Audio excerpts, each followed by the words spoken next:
Welcome to Kings Spotlight, where once again we are joined by Monarch football coach Jeff Knarr. Coach, thank you for being with us again this week. Oh, thanks for having me. Coach, we are in week 9 of the football season, and on Saturday the Monarchs travel to Chester to play MAC rival Widener University.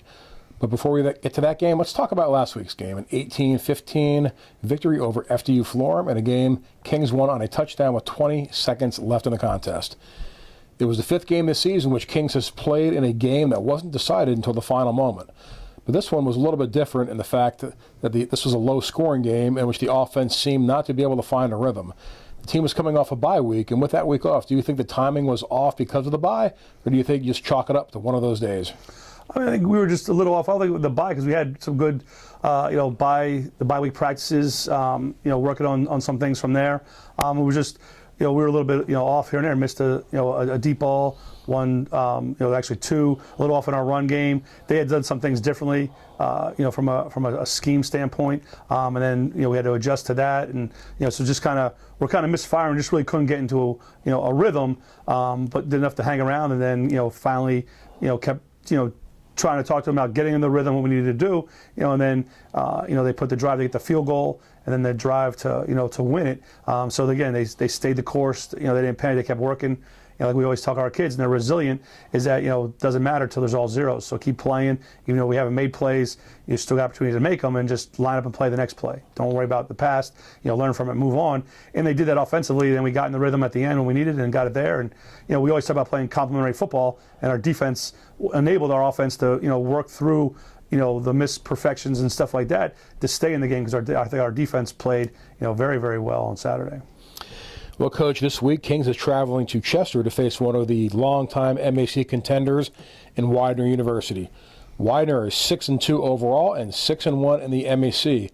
And next week, if they were to get by Kings this week, they will play unbeaten Delaware Valley for a share of the conference title and the MAC's automatic berth into the NCAA national playoffs. So this is certainly a very big game for them to remain in the hunt. But while it's a big game for Widener, why is it a big game for Kings? Well, it gives a chance for our kids, they still, of course, to have a winning season. This is a step to, in that direction from there. And then, there's still the MAC, Centennial, bowl game, deal. We beat, Widener.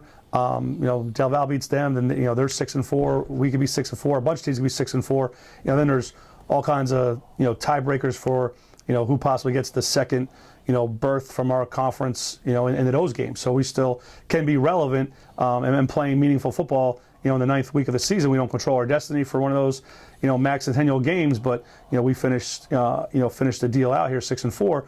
Then we create some tie-breaking scenarios or some different scenarios where we could get the berth as the second one from that deal. I don't have all the particulars down, but I know we got to win to stay relevant. So anytime you get to the 9th week of the season, and you got meaningful football, that means things are possible postseason and winning records. It is a huge game. And for our seniors, they have 8 quarters of football left, so they know how important it is, how fast it goes, and they're focused and looking forward to to playing on Saturday.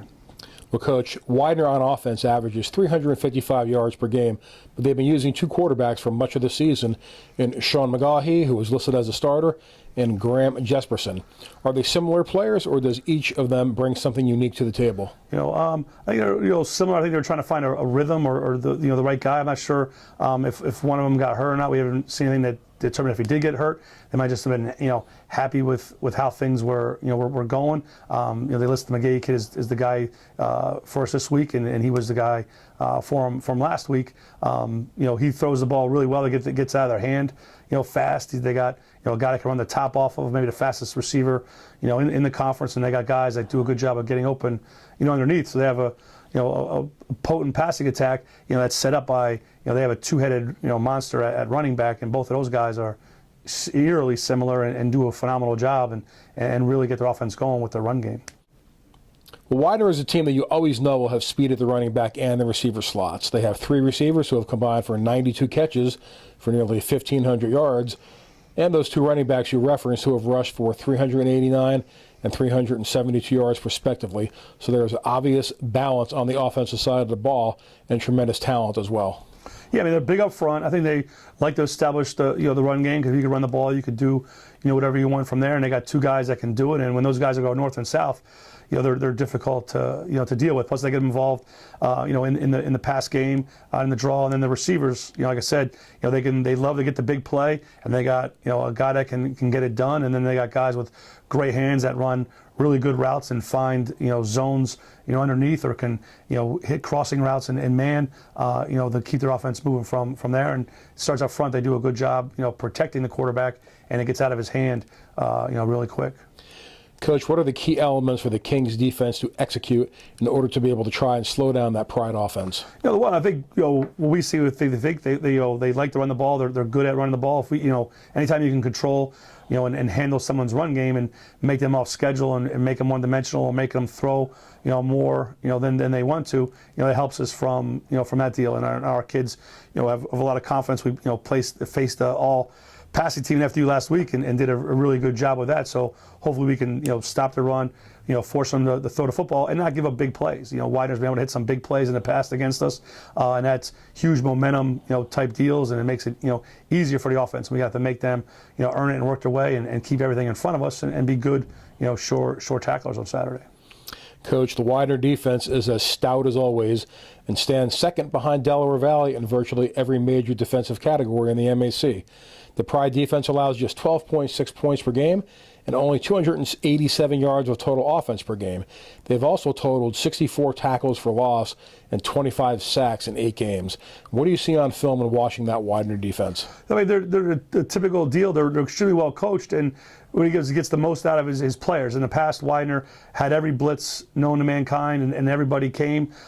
This year, they're not as much pressure, but they're very creative and with their pressures to get home. But they got a great D-line. They have 2 guys, 12 and 9, who they feel they can get home, and they do get home on their own. So when you get a defensive line that can get pressure on the Q, you don't necessarily have to be as pressure-oriented as you are in the past. So those 12 and 9 do a good job being disruptive, themselves in the backfield, being disruptive to cause opportunities for the other 2 guys on the D-line to make plays from there. But their linebackers are athletic and fast like they have. And then in the secondary, again, they got safeties that can come down in the box and play like linebackers, and they have athletic corners that are very good at press, very good at off man, very good in their zones, very athletic to make plays. So it's a very physical, typical Widener defense, but they're necessarily not as pressure oriented, but they're very creative with their pressure. So we have to do a good job of pass pro in there and be able to handle they're down 4.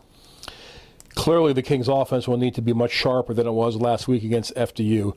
What are a few of the things you see us needing to execute better to be able to have success against that Widener defense? I mean, when our offense is clicking, excuse me, it's when we're in a rhythm. In the last couple of games, we haven't, gotten a rhythm. We're taking too long to get the plays going. We like to move fast, and we got to kind of get back to getting, moving at a faster pace. That helps us, do well on first down. And then we haven't done well on first down a couple games, and then that sets up second down, and then do well on third down. We were, not where we needed to be in our third down, conversions. So we got to be able to get ourselves into a rhythm, from there. And one of the ways is we've kind of spit and sputtered a little bit in our, controlled passing game, and we have to be, spot on and in that phase, in that area of the field, and in those zones to continue to move the ball. From that deal, and then be judicious and efficient, running the football, which we've fairly been, throughout the year. But we have to have a run game and then be able to move the chains, through the air on Saturday. Well, that's all the time we have for today, Coach. Good luck to you and the Monarchs on Saturday when Kings travels to Chester to face Widener University at 1 p.m. at Leslie C. Quick Stadium. Thanks for having me.